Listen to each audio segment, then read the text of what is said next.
Bueno, ahora sí, buenas noches. Michael, Santiago, Alexander, Jairo que se acaba de unir. ¿Cómo están?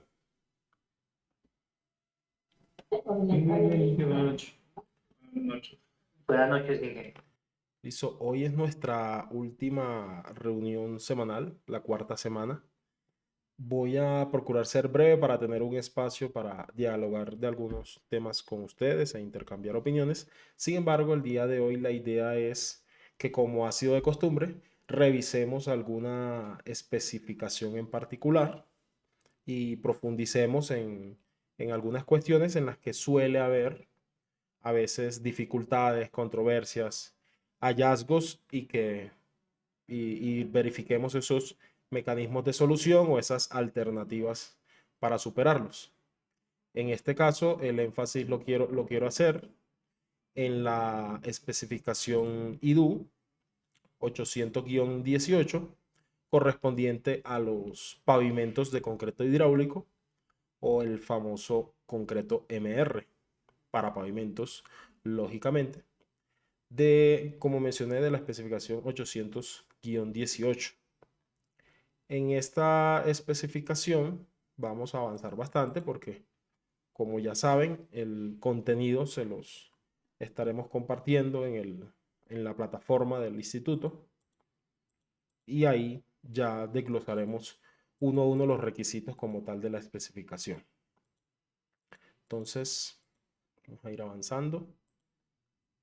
Aquí tengo unas notas, entonces vamos a eso. Defectos a edades tempranas. Básicamente este suele ser uno de los principales dolores de cabeza, casi siempre atribuible a la presencia de fisuración en el concreto.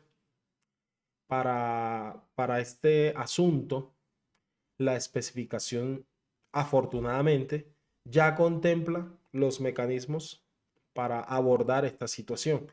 ¿Qué mecanismos se establece? En este caso indica que de presentarse fisuración en el concreto, esta especificación le atribuye al interventor la labor de elaborar un informe detallado que incluya las características del concreto instalado, resultados de ensayos de control, además, producto de la inspección de la zona afectada debe incluir el ancho y profundidad de las fisuras. Con este eh, esta primera oración, cabe hacer un análisis porque de entrada puede generar dificultades. Típicamente estos análisis o estos informes los han elaborado son los contratistas. Sin embargo, la especificación repetitivamente en varios capítulos le atribuye ciertas tareas al interventor. Si estoy de acuerdo o no, es indiferente, ese es el requisito de la especificación, pero procedo ahora a hacer mis comentarios. Por ejemplo, aquí nos dicen elaborar un informe detallado, casi que en la práctica el alcance del interventor a lo sumo sería hacer un informe detallado de inventario, ¿sí? Porque finalmente es quien levanta el hallazgo. Pero siendo consistentes, si el responsable del material y del proceso constructivo es el contratista, en, el, en la gran mayoría de los casos, sería raro donde no lo sea, no es muy razonable que ese informe detallado lo haga el interventor, ¿sí? Más con las características que nos indica aquí la especificación, y es que incluye las características del concreto instalado y los resultados de ensayos de control. Entonces, casi que en la práctica es difícil que esto deje de ser una tarea del contratista, aunque está claro que la especificación se lo atribuye al interventor. Y adicionalmente nos indica que producto de la inspección de la zona afectada debe incluir el ancho. Supongo que ancho se refiere a longitud, ¿ok? ¿Por qué? Porque la palabra ancho puede ser ambigua en este contexto porque puede referirse tanto a longitud como al ancho como tal de la fisura, ¿sí? Al ancho, espesor, ¿vale? No es una palabra me parece a mí que acote o que aleje de ambigüedades, ¿sí? Mi interpretación es que es longitud, ¿vale? Y aquí hace mención a la profundidad. Profundidad se puede medir, pero dentro de lo que conozco sobre el tema, la profundidad en cuanto a fisuras, el método establecido suele ser por medio de ensayos de ultrasonido y deja de ser una medida exacta, sino que simplemente es una estimación, ¿vale? Sin embargo, insisto, aquí hace mención a ancho y profundidad. Puede ser que sí haga referencia a ese espesor, como cuando lo medimos con alguna carta para medir anchos de fisuras, que usualmente usan el término fisurómetro, pero el fisurómetro es otro, no son esas carticas transparentes. Esas carticas transparentes pues son una carta de fisuras. Los fisurómetros son los que se instalan para medir la variación del ancho de una fisura a lo largo del tiempo.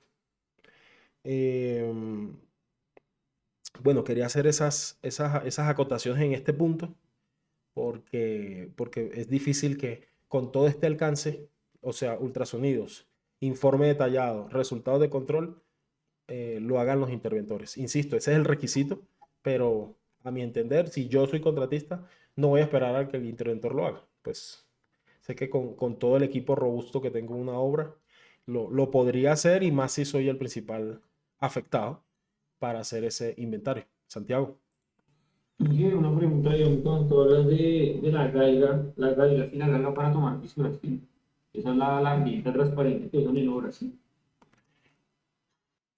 Sí, de acuerdo, sí, ese es también. Como la galga para tomar una medida rápida, cuando el fisurómetro se hace con testigos de vidrio, ¿no? Tengo entendido. No, El fisurómetro es un equipo como tal. sí es un instrumento como tal. Vamos a buscar algunos y proyectos. Fisurómetro. Entonces, ya estamos hablando del fisurómetro, pero yo creo que el fisurómetro también hace parte como de una galga especial en cruz.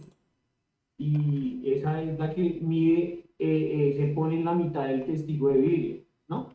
No sé si estoy Eh, equivocado. pues mira, yo lo que observo es que el testigo de vidrio no genera ningún aporte, no aporta información. Sí, yo sé que es una práctica. Pues solamente si se revienta es que la fisura continúa o algo así. Es como una forma de analizar con las fisuras continuas, algo así. Sí, sí, pero como te digo, no está aportando información dimensional. No te voy a decir, no, está bien, mal, pues el que lo use, úselo, pero aclaro que eso no es un fisurómetro, ¿vale? Te voy a aquí presentar pantalla completa, toda la pantalla. Compartir. Pues los fisurómetros son estos instrumentos, ahí ya pueden ver mi pantalla. Son estos instrumentos que se instalan donde hay una fisura y él está configurado de tal manera que puedes verificar la dimensión de la fisura a lo largo del tiempo en una posición fija. ¿Listo? Entonces no necesitas recordar dónde mediste la fisura como pasa con estas galgas o tarjeticas. ¿Listo? Que si hoy la mediste aquí o la mediste acá o si la mediste de una forma, de la otra, pues el fisurómetro queda instalado y donde quedó vas a hacer seguimiento del ancho. ¿Vale? Entonces son instrumentos que están diseñados para eso. ¿Listo? Y el testigo, bueno, de pronto el mismo nombre lo indica, ¿no? Es un testigo, es un elemento, digamos, estático. No teniendo más, pues es útil, pero si alguien te pregunta cuánto mide la fisura, pues no lo puedes indicar con ese instrumento, ¿sí? Y para instalar el fisurómetro, pues no necesitas el testigo, para eso es el fisurómetro. Entonces, a eso hago referencia con respecto a los testigos. O si se parte el testigo, bueno, yo sé que la fisura estaba activa cuando se partió y después, ¿cierto? No, me quedé sin información después que se partió. No sé si me hice entender. Te voy a buscar aquí, a ver si me aparece. Testigo de fisuras. Vamos a ver si veo el de vidrio que menciona. Pues yo lo conozco porque obviamente lo he visto utilizar. Pero bueno, por ejemplo, este de yeso. Sí. Puede ser de yeso, de vidrio. Lo instalan, pero insisto, es que no es un instrumento de medición. ¿Vale? A lo sumo será la preparación del área, si se quiere. Pero no va a indicar una medida. Para eso es el instrumento. ¿Ok?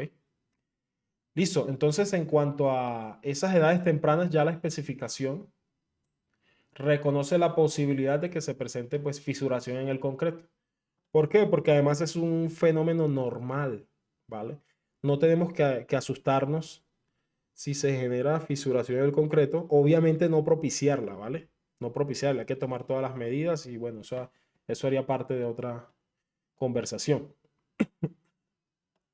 Nos indica entonces la especificación que el informe se realiza con el propósito de emitir un concepto técnico sobre la severidad del daño y la acción a tomar en el concreto, ya sea la demolición de la zona afectada o la reparación de estas. Aquí entonces voy a redondear la idea. La especificación le atribuye esa responsabilidad al interventor, ¿ok? Y seguramente hay que conservarla, ¿listo? Pero quizá el matiz principal es que el contratista pues debe entregar la información suficiente al interventor pues para que emita su concepto al fin y al cabo, ya sea con un concepto previo del contratista como normalmente se ha hecho, ¿vale? Que el contratista toma sus mediciones, cita a sus especialistas, elabora un informe de concepto, lo entrega al interventor y pues el interventor debe cumplir su obligación que es elaborar ese informe final con su análisis y determinar si finalmente la acción que va a tomar de acuerdo a ese análisis que inicialmente le debería entregar el contratista, no debería, podría entregar el contratista, si la decisión final es demolición de la zona afectada o reparación de estas. Nuevamente, no se trata de, de medidas intransigentes porque si no lo fácil es apareció una fisura y hay que demoler una losa, pero no se trata de eso porque como mencionamos, es un fenómeno bastante común y que tiene muchas soluciones. Para eso, la misma especificación ya nos da un parámetro. ¿Listo? Entonces nos indica, para lo anterior debe tenerse en cuenta que si se presenta fisuración por retracción, cuya profundidad no supere los 10 centímetros, esta se puede reparar utilizando los requerimientos de la especificación 900, ¿vale? Yo hablé en cuanto a fisuras hace un momento de un ensayo no destructivo como el ultrasonido, pero obviamente no sobra decir que el método directo podría ser la extracción de núcleos, que es como casi siempre se ha hecho, sobre todo porque las losas de concreto pues tienen una particularidad, las losas de pavimento, que tienen una textura rugosa que no facilita la ejecución de ensayos no destructivos. Entonces casi que ese análisis de esa profundidad de la fisura eh, en el 101% de los casos lo hacemos con extracción de núcleos. Alexander, Sí, es que me causa curiosidad, 10 centímetros. O sea, eso es prácticamente un tercio de la losa. entonces, no, Sí, sí. es todo eso, sí, sí. Sí, y creo que viene incluso de la 2011. Miremosla de una vez salgamos de la duda. Pero creo que esa se conserva desde la especificación 2011. Y la tengo. Aquí estamos hablando de una losa de 12 centímetros. Sí, no, si son los de espacio público o de una vía muy local, no. Está más pensado a que no supere el eje central. Básicamente es que esté solamente acotado en un tercio de la losa o hasta un 50%. No lo dice, ¿vale? Pero raro una losa de pavimento en una calzada verete, porque normalmente igualmente estos concretos MR aquí en Bogotá, pues están pensados para esas calzadas BRT. Aunque yo sé que hay mucho andén en las localidades que también son en concreto y ciertas calles locales. Ahí toca tener un criterio distinto, ¿vale? Porque si 10 centímetros en una losa de 12 no, pues se fue toda la losa. Listo. Entonces aquí en la 611 seguramente lo tenemos. Vamos a buscar aquí directo los 10. ¿Qué sale? O más bien fisura. Fisuras. Membranas, corte de las juntas. Sellado. Defectos a edades tempranas. 10 centímetros. Entonces, ese criterio viene de la 2011 o incluso de antes y se mantiene en esta especificación. Sin embargo, aquí, adicionalmente o complementariamente, la especificación nos dice si a causa de un aserrado prematuro, porque hace un momento hablamos de retracción, se presentan descascaramientos en las juntas, pues básicamente es repararlos, ¿vale? Con concretos con morteros de reparación, etc. No nos dice hasta ahora cómo reparar las fisuras, ¿vale? Aquí solamente ya de una vez salta a desportillamientos por aserrado. Y finalmente nos indican en esos defectos a edades tempranas que en todos estos casos el contratista de obra debe presentar previamente un documento con las acciones correctivas que incluya materiales, dimensiones y procedimientos que se utilizan en la reparación de pavimento para aprobación del interventor. Recordemos hasta aquí que el criterio en cuanto a fisuras es profundidad, ¿vale? Y que aquí estamos hablando de edades tempranas. ¿Por qué hago esta aclaración? Porque he estado en contratos de construcción y mantenimiento donde se ha aplicado este criterio en la etapa de mantenimiento. Y este es un criterio de edades tempranas. ¿Por qué hago la aclaración? Edades tempranas es, pues como el nombre lo indica, ¿no? A los pocos días de haber instalado el concreto, se presenta fisuración, etc. Ya si para efectos de conservación, como puede ser un proyecto de Transmilenio, después de la etapa de construcción, se empiezan ya a generar fisuras, hay que revisar el criterio que esté establecido en el apéndice de mantenimiento. ¿Por qué? En el que me estudié, que es por ejemplo el de Transmilenio Avenida 68, el criterio no es este, sino que el criterio lo que indica la especificación simplemente es si hay una fisura, séllela, es decir, no pregunte, séllela, y tampoco verifique profundidad. Extraiga un núcleo y fállelo. Y usted lo que debe comprobar es que el ensayo de ese núcleo o de esos núcleos cumpla con un porcentaje de la resistencia que le da el apéndice, ¿vale? Es decir, que la reparación que hizo sea tal que garantizaste suficiente integridad del elemento. Pueden ser menos de 10 centímetros, pero podrían ser más porque no está acotado en ese apéndice, ¿vale? Cada uno, lo que recomiendo es para casos como el que aclaro, verifiquen los apéndices de su contrato y las medidas que allí se establecen, porque esto es específicamente edades tempranas.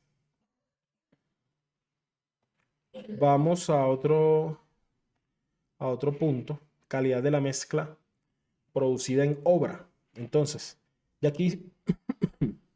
aquí pasamos de lo constructivo a los controles, ¿listo? Entonces aquí condiciones de entrega para el recibo de los trabajos. Calidad de la mezcla producida en obra. En este capítulo 806.2, los controles que se especifican, los ensayos de agregados, están especificados es para mezcla producida en obra. Es decir, esa situación que teníamos en la 2011, donde teníamos especificados ensayos a los agregados, todos estos ensayos, aquí estoy mostrando 2011, especificación 2011, listo. Control de producción de agregados.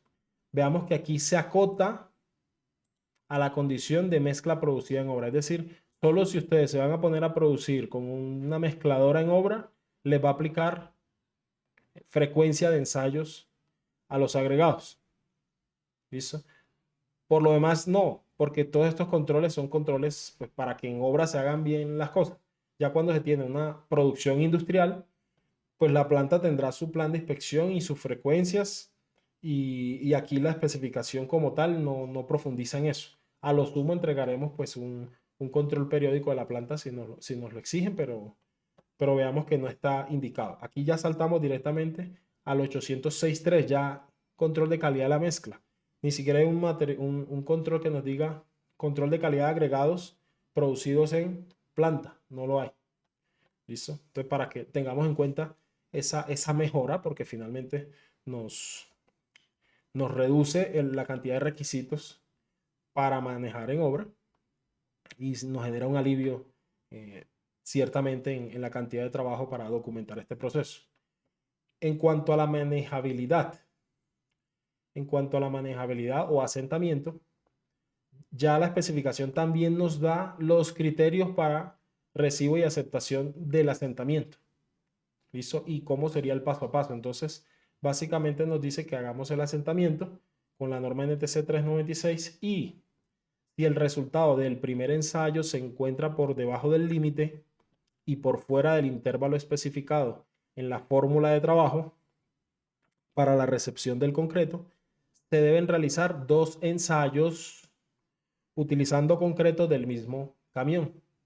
Si los 2 ensayos realizados están dentro del intervalo de asentamiento, se acepta el concreto. Entonces, podemos fallar el primero, deberíamos cumplir con los siguientes 2. De lo contrario, se debe proceder de la siguiente manera. Entonces, si los 2 ensayos no nos cumplieron o alguno de los 2, entonces nos indica, se puede adicionar aditivos aprobados por el proveedor del concreto, siempre y cuando el contratista de obra sea el responsable de que dicha adición no afecta las demás propiedades requeridas para el concreto, lo cual se verifica mediante la toma de muestras para la realización de ensayos, buscando verificar el cumplimiento de los requisitos de resistencia dados por el diseñador. ¿Okay? Entonces, tendría que venir la mixer también preparada para el uso de aditivos y con su dosificación, no puede ser arbitrario. Esto debería ser algo planeado, no puede ser tan improvisado, pero la especificación nos da esa opción. La segunda es, supongo aquí que quizá lo mejor sea un aditivo plastificante o mejorador de asentamiento, porque si vengo pasado de asentamiento, no sé si sea lo más correcto, porque estaría disparando el concreto, no estaría mejorando relación agua-cemento. Aquí, de acuerdo con los tiempos de fraguado y temperaturas establecidas en el diseño, si la baja magnitud de asentamiento, es decir, si vengo con concreto disparado, por así decirlo, o con poco asentamiento, es originada por un avanzado fraguado del material, el concreto es totalmente rechazado. Es decir, así la planta traiga el aditivo plastificante o no sé si tendrá otro nombre mejor, pero sé que por temperatura me indica que el concreto efectivamente viene, como decimos coloquialmente, disparado o con un avanzado fraguado. No aplicaría usar ese tipo de aditivos, hay que rechazarlo. ¿Y cuál es el criterio de temperatura? Aquí nos lo indica la especificación. Bueno, ahora lo miramos, pero miremos el último. Si se encuentra por encima del límite especificado de diseño, es decir, si estamos pasados de asentamiento, se deben realizar 2 ensayos más utilizando concreto del mismo camión. Si los 2 ensayos realizados están dentro del intervalo de asentamiento, se acepta el concreto. Si está por encima del límite especificado, se debe proceder de inmediato a rechazar. Es decir, estos criterios nos aplicaban era con bajo asentamiento. ¿Listo? Y este último es alto asentamiento. En resumen, bajo asentamiento, puedo plastificar con aditivo, mejorar, fluidificar con aditivo, siempre y cuando no esté pasado de temperatura. Si vengo alto de asentamiento, debo verificar si cumple. Si no cumple, no lo puedo arreglar, por decirlo de alguna manera, porque es que ese incumplimiento muy seguramente se debe a exceso de agua y eso nos va a afectar resistencia. Y la temperatura de control máxima, en el caso de IDU, Bogotá, 30 grados centígrados. Más de 30 ya indica fraguado avanzado. Ojo que estos 30 a veces parece que es difícil que en Bogotá se cumplan, pero puede ocurrir y a veces no se debe ni siquiera a que tenga una mezcla que se me haya retrasado, que se haya accidentado, o que sí, que venga disparada. A veces sucede que el cemento llega de la planta de cemento caliente, tal como viene el asfalto, que el asfalto viene caliente cuando se suministra, pues porque no hay manera de suministrarlo líquido frío. Pero en el caso del cemento es porque él viene de sus hornos recién despachado hacia las plantas y a veces no da tiempo de que se enfríe y terminan produciendo la mezcla con una alta temperatura del cemento y por ende el concreto va a salir con una alta temperatura de la planta y seguramente va a llegar rápidamente a los 30 grados. A veces ni siquiera es por tiempo, sino simplemente por el insumo del cemento que ya viene con una temperatura relativamente alta desde el proceso de mezclado. Entonces hay que tenerlo en cuenta. Pasemos a resistencia. Resistencia, pues yo no he visto demasiados problemas para ser franco en cuanto a resistencia. Obviamente lo clásico es que pues, no llegar a la resistencia. La especificación pues nos da varias opciones, vigas, cilindros, núcleos. Lo dejo para estudio de ustedes, pero en principio mi recomendación es siempre hacer las vigas. ¿Listo? Estos ensayos de núcleos y cilindros están especificados es para tener un plan B en caso de que tengamos incumplimiento de resistencia por medio de vigas. Es decir, no tener excusas de no tener más muestras, sino que directamente yo ya elaboré desde el muestreo cilindros para tracción indirecta o compresión, o en su defecto, finalmente extraer núcleos. ¿Cómo se usan estos resultados de cilindros? Si el diseño es MR, módulo resiliente, no resistencia a compresión. Más arriba en la especificación, estoy en la página 46, en las características del diseño nos exigen unas correlaciones que tiene que entregar la planta de concreto, que hay que exigirlas, hay que solicitarlas explícitamente desde el comienzo en que se inicia la relación, el acercamiento con la planta, ¿vale? Aquí nos da unos parámetros, estos son como factores de seguridad, y aquí nos dice cómo se debe construir esas correlaciones.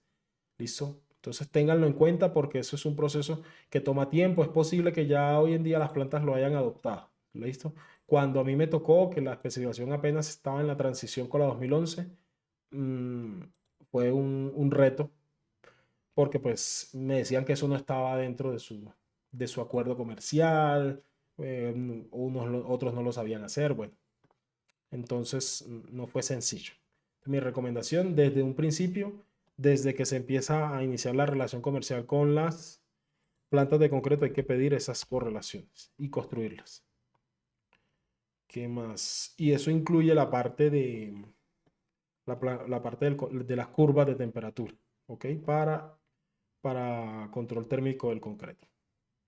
¿Por qué? Porque esta especificación también nos incluye un control de ventanas de corte. Es un tema bastante interesante porque no es muy densa la literatura que hay para definir las ventanas de corte, que es básicamente el tiempo necesario para que el concreto tenga la resistencia suficiente para resistir el corte sin que se desportillen las losas. Pero bueno, eso hay que leerlo y verificarlo. En cuanto a compactación, la especificación nos indica lo siguiente. Compactación, veamos que nosotros en la especificación 2011 casi que este término o esta variable no se controlaba. ¿Listo? Siempre hemos controlado resistencia. Aquí vamos a controlar básicamente volúmenes de vacíos o densidad y volúmenes de vacío con esta norma y tenemos que comparar esa densidad por medio de este método de ensayo con la densidad desde el diseño de la mezcla. Entonces, de aquí se deduce que el diseño debe incluir un reporte también de la densidad del concreto endurecido para obtener esta medición y cumplir con este porcentaje de densificación. ¿Qué sería la densificación? Pues toda esa, cómo se afecta la densidad del concreto pues por las burbujas, hormigueros, etc. Eso no solo el criterio de resistencia. Verificación de planicidad y rugosidad superficial. Vamos a revisar. Aquí esta planicidad, a diferencia de la planicidad en asfalto, se hace en estado plástico, ¿ok? Casi que desde el allanado, lo cual para efectos de medición es complicado porque es en el momento en que se está ejecutando la actividad. Entonces el inspector, el laboratorista, su registro, su evidencia de cumplimiento de planicidad es solicitar esa verificación desde el allanado, desde el enrasado de la superficie del concreto. Y aquí la especificación nos indica que una vez terminada la colocación del concreto, aún en estado plástico, el interventor debe comprobar el acabado superficial con una regla de 3 metros colocada en cualquier sector de la calzada, tanto en sentido transversal como longitudinal, en zonas que no estén afectadas por cambios de pendiente, verificando que las irregularidades no excedan de 5 milímetros.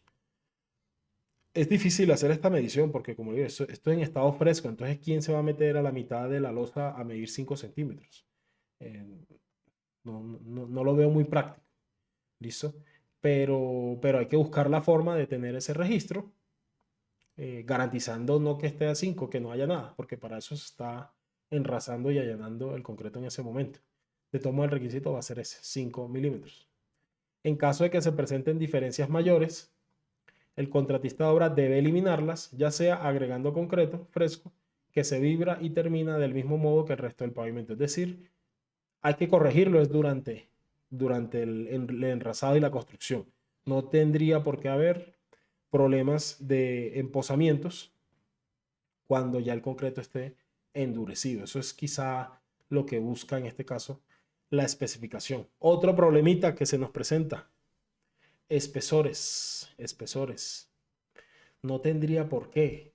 No tendría. Si hicimos inspección previo al vaciado, no tiene por qué haber problemas de espesor. ¿Por qué? Porque siempre tenemos unas formaletas rígidas, o casi siempre, al menos aquí en Bogotá, porque muy poco se presta la ciudad para tener formaletas deslizantes. Casi siempre son formaletas rígidas, las normales, pues. Y verificar espesor solo es poner la regla y medir con el flexómetro en la mitad. No tiene más ciencia, aparte de la verificación que hace la topografía. No debemos, mi recomendación, no nos confiemos en las topografías para temas de espesores. ¿Por qué? Porque topografía verifica algunos puntos. Y ellos no tienen el ojo o no están con las preocupaciones de un inspector de obra, de un residente de obra. Verifican unos puntos, si les cumplió cota y punto. ¿Listo? Ustedes como inspectores sí tienen el tiempo, la dedicación, inspectores o residentes o coordinador, interventor, etcétera, de tomar la regla y medir donde más se le apetezca y verificar que no tengamos problemas de espesor. Si la formaleta mide 30 de lado y lado y la losa debería medir 30, no tendría por qué haber una barriga en la mitad. ¿Ok? Ponemos la regla y verificamos esa altura. Alexander. Y dos consultas. Arriba decía que no permitía mortero. Mortero es la mezcla de que Arriba. Cuando hablamos de espesor, de planicidad. ¿Será aquí cuando hablamos de planicidad? no, la cuota de cualquier punto. O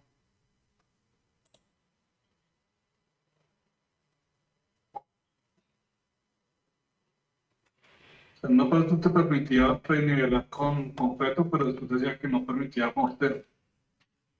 Ok, vamos a verificarlo. Dice, en el caso de que se presenten diferencias mayores, el contratista debe eliminarlas, ya sea agregando concreto fresco Ahí que se vibra. y termina del mismo modo que el resto del pavimento, o bien eliminando los excesos con los bordes de la regla de 3 metros. Se prohíbe el riego de agua o la extensión de mortero sobre la superficie para facilitar el acabado. Sí, qué pena, Alexander. Sí, efectivamente nos indica que hay que corregir con el concreto y se prohíbe el riego de agua o la extensión de mortero sobre la superficie para facilitar el acabado y corregir irregularidades del pavimento. Pues a mí no me ha tocado nunca ver que se aplique mortero durante el mismo vaciado. Puede que haya gente que lo haga y quizá por eso lo prohíben. Lo que normalmente se usa es, por ejemplo, hay un producto por ejemplo, el de Toxemen, creo que es Eucobar, que lo que hace es facilitar ese tiempo esa plasticidad de la capa superficial del concreto. Da esa manejabilidad en esa capa superficial para ayudar en la actividad de rayado, de enrasado, etc. Pero no, sí, coincido y de todos modos nunca he visto que lo usen. No sé, ¿tú qué piensas, Alexander? Y lo otro es abajo, donde estamos mirando los espesores, por ahí te está diciendo que tienes que sacar testigos, que ahí me perdí. Lo que te está diciendo es que tienes que determinarlo con Ah, sí, sí, sí, de acuerdo. Se verifica mediante testigos. Lo que quiero mencionar es que si se presentan problemas de espesores es porque no hubo un adecuado control previo, porque realmente es una medida fácil de verificar. Solo es poner la regla, un flexómetro y ver que no tenga problemas de espesores antes del vaciado. No debería darme cuenta después de que instalé la losa, porque la losa queda a ras de formaleta. Sí, pero a lo que voy es que ahí te exige sacar los testigos. Sí, sí, claro, claro, claro. Sí. Se verifica, se cumple con el requisito por medio de testigos, eh, que si hubo un buen control tendría que cumplir. ¿Sí? No puedo como constructor irme a ciegas esperando que mis núcleos cumplan. Tengo que hacer unos chequeos mínimos cuando ya instalé la formaleta, que es muy fácil de verificar. No ir a la deriva a enfrentarme contra la especificación sabiendo que lo puedo chequear. No es lo mismo que la mezcla asfáltica, porque en la mezcla asfáltica no tengo una formaleta ahí antes de que se instale la mezcla. Entonces, sí hay cierta incertidumbre dependiendo de cómo se instale, pero es que en el MR no tendría que ocurrirnos. Sin embargo, pasa, porque yo lo he visto. ¿Okay? Pero digo que es pura falta de control.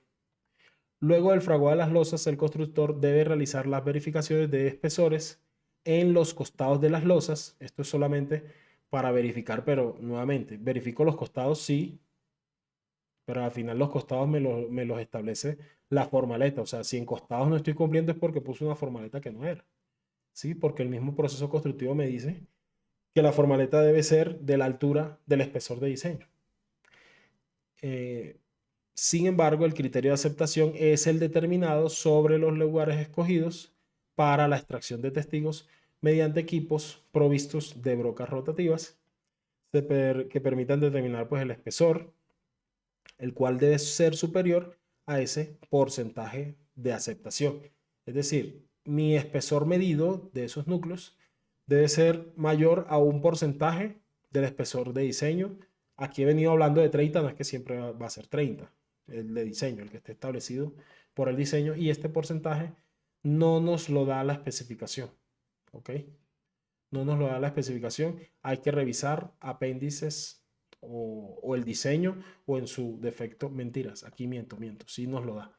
Lo que pasa es que aquí dice que dado en hay una parte donde dice, aquí, bueno, aquí se repite la misma fórmula para el porcentaje de determinación individual.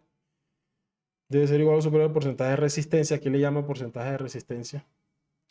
Sin embargo, no lo dice aquí explícitamente, no lo dice, pero veamos que es la misma fórmula. ¿Listo?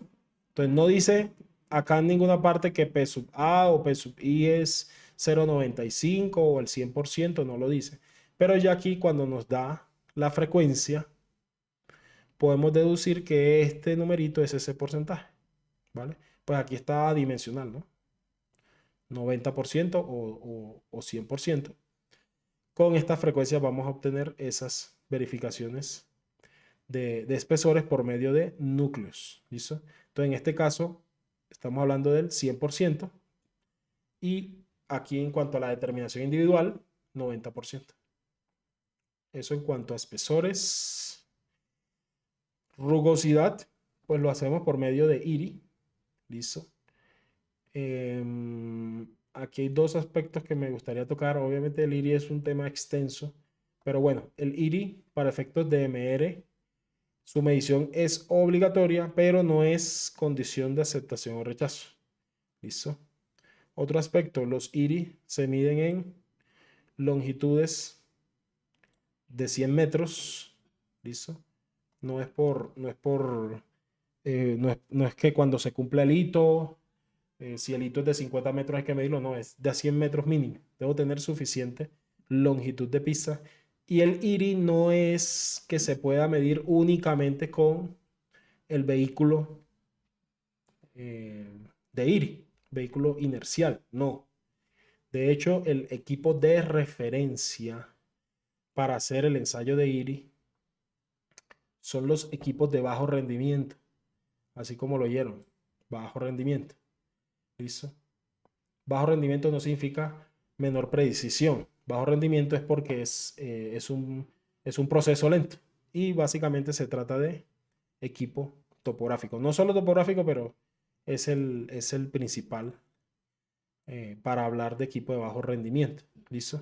Es un equipo de alta precisión, solamente que cuando se hace por medio de equipo topográfico, esas mediciones se hacen más o menos cada 20 centímetros. Entonces el rendimiento, pues, lógicamente es bajísimo porque primero hay que marcar esos puntos cada 20 y después hacer la medición cada 20. Porque digo que es el equipo de referencia. El de alto rendimiento es el que conocemos, que es el carro, la camioneta, el vehículo con su instrumentación. Es alto rendimiento por la velocidad de toma de datos, no por la precisión. ¿Listo? ¿Qué nos dice? Vea, si se opta por equipo de referencia inercial, es decir, el de alto rendimiento, referencia inercial, este se debe validar previamente con uno manual, es decir, con el de bajo rendimiento. De ahí deduzco que el estándar es este, ¿vale? En un tramo de prueba de longitud no menor de 200 metros.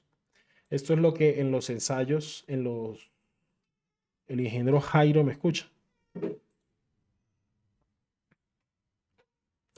Esto es lo que llamamos, que ahora no recuerdo el nombre, pero cuando iniciamos un proyecto, por ejemplo, de conservación para hacer diagnósticos, tenemos que hacer precisamente esta validación del equipo de alto rendimiento. El patronamiento que le llaman, patronamiento. Y ese patronamiento es una comparación con el equipo de bajo rendimiento, por ejemplo, topografía. Bueno, aquí también nos habla del perfilómetro pivotante, ¿ok? Pero pues el concepto que yo más domino es el de equipo topográfico, ¿ok? Ojo, el IRI no es el perfil de la vía, porque el equipo topográfico va a medir es el perfil de la vía. Hay que hacer un post-procesamiento mediante software de ese perfil de la vía para obtener el valor de IRI, ¿ok? Porque el valor de IRI es ese confort de un pasajero en un vehículo, en el asiento trasero de un vehículo a 80 kilómetros por hora, y eso se determina por medio de software. Creo que con eso agoté algunos de los aspectos que considero más relevantes en este concreto MR. Creo que el concreto es relativamente, comparado con el asfalto, más fácil de manejar a nivel de cumplimiento de requisitos. Me parece más complejo la intersección de variables que hay en el asfalto. Sin embargo, aquí ya nos metieron un requisito, que es ese porcentaje de compactación, al que muy poco le hemos puesto cuidado a lo largo casi que de la historia de los manejos de los concretos. Nosotros, desde que cumpla resistencia, ignoramos casi que cualquier posible defecto visual del concreto. Y aquí ya meternos con compactación ya nos estamos pareciendo al asfalto. Y en el asfalto los principales problemas que los abordamos en la clase pasada, que los invito a ver ese video a quien no haya asistido, hablamos bastante fue de porcentaje de vacíos con aire o la relación que había entre vacíos con aire y compactación o densidad. Cómo confluían. Hizo falta profundizar más porque hay fórmulas, hay muchas normas que confluyen, pero es un tema bastante interesante que presenta muchas dificultades. Con esta terminamos esta es nuestra última lección. Vamos a seguir compartiéndole los contenidos en la plataforma. Tenemos ahí un delay con respecto al avance de las semanas. Nos vamos a poner al día lo antes posible, pero nos enfocamos más que en la velocidad de traerle los contenidos, en hacer estos análisis críticos de cada especificación y bueno, eso requiere un trabajo importante. Igualmente les estaré informando por medio de los grupos, por medio del correo, la programación como tal de los exámenes, primer examen de simulacro y ya el examen definitivo. Les cuento una buena noticia, estamos trabajando en el proceso para acreditarnos como instituto para que esa certificación que obtengan pues venga lo mejor soportada posible en el largo plazo. No sé si alguien tiene algo más para comentar.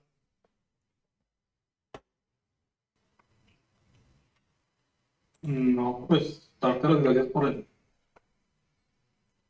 el apoyo y por los conocimientos que nos compartes. Me parece un tema bastante dispendioso. Sí te iba a preguntar, ¿ustedes ya habían o ya hay profesionales o gente que tenga esa certificación?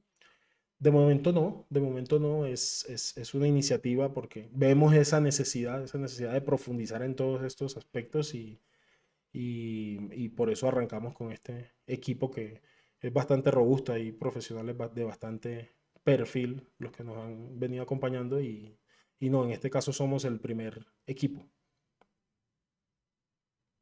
Y eso responde hacia los siguientes niveles, ¿cierto? O sea, si se continúa con los niveles que exponías en la primera Sí, sí, revisión. así es. El enfoque, el objetivo es que esta certificación de inspector abarque aproximadamente entre el 60 y 80% de lo que se requiere para la siguiente, que es de ingeniero, de tal manera que ustedes no van a tener que repetir este contenido, sino que directamente pasan a los módulos complementarios en caso de que deseen seguir profundizando en estos temas. Ah, listo, Andrés, Les gracias. cuento que a nivel nacional lanzamos una campaña por si conocen algún interesado. No se las compartimos porque estaba pensada, era para otras regiones. Similar a esta, pero Invías. Entonces, si alguno está interesado o conoce a algún interesado, pues nos escriben y les compartimos esa información.